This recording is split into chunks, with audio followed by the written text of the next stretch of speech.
There are almost 2 to 3 questions from general basics of genetics which are asked, and another 2 to 3 questions, probably more, are asked from the genetic syndromes.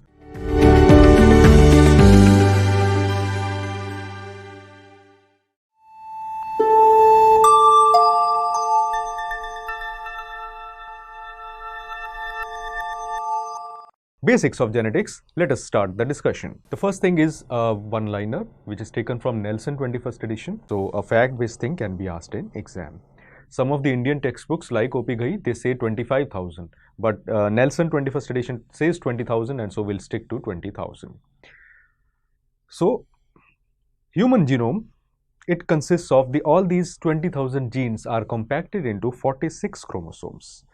These 46 chromosomes exist in 23 pairs. So there are 23 pairs of chromosomes.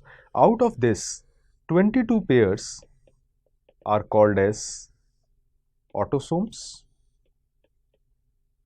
and one pair, which can either be XX or XY, either of the two, that is called as allosome. They are also called as sex chromosome.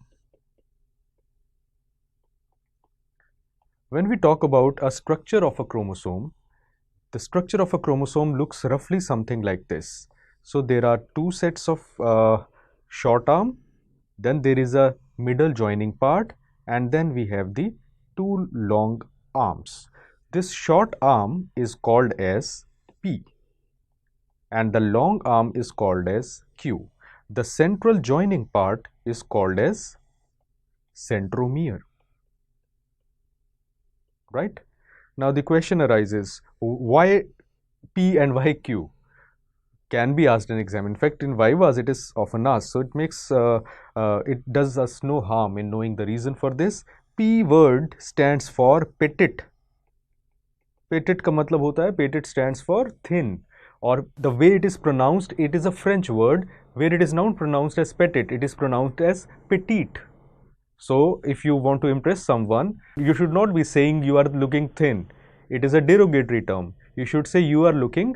If you say petite, it looks like he doesn't know how to pronounce. You should always pronounce it like petite. The word petite is taken from French, which stands for short, which stands for thin, which stands for smaller. So petite is the word which comes from French. So from that, P, and the second word coming from that is Q. Q is the long arm of chromosome. P is considered to be the short arm of chromosome, right?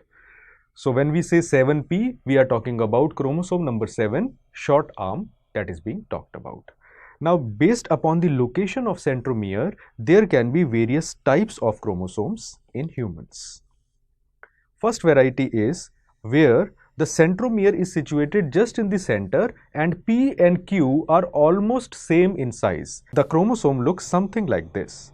The P and Q arms, they are identical in length and almost identical in size. They are called as metacentric chromosome.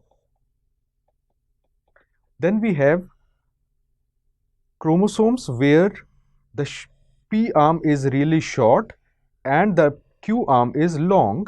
So it is, somewhere around 25% up than its central position. We call it as submetacentric. Then we have acrocentric chromosome, where it is situated even superior, very small short arm and pretty long arms of chromosome. They are called as acrocentric, right? Many of the acrocentric chromosomes may sometimes have small satellite projections as well. So satellite projections or satellite nodes can sometimes be present as a part of the acrocentric chromosomes on the shorter segment. And then we have the most severe form where the P arm is virtually non-existent or just remnants of it remain. The chromosome appears like this.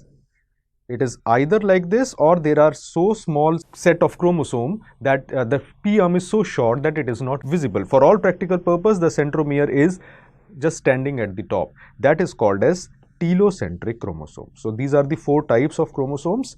Remember that in humans, metacentric chromosome can be seen, submetacentric can be seen, acrocentric can be seen, but telocentric is not seen in humans. And this can be a simple but easy to understand kind of a MCQ point. So telocentric, they usually arise, they are short-lived, and the cell usually dies. If it is present in the part of a genome, the cell does not survive for long. So this is regarding the types of chromosomes structure-wise. Based upon these types, a classification of the human chromosomes has been created. We call it as Denver classification. Now, Denver classification is important because on which, if you look at older papers, you will find question being asked. And in fellowship exam also, super speciality, you will find that there is a question has been asked.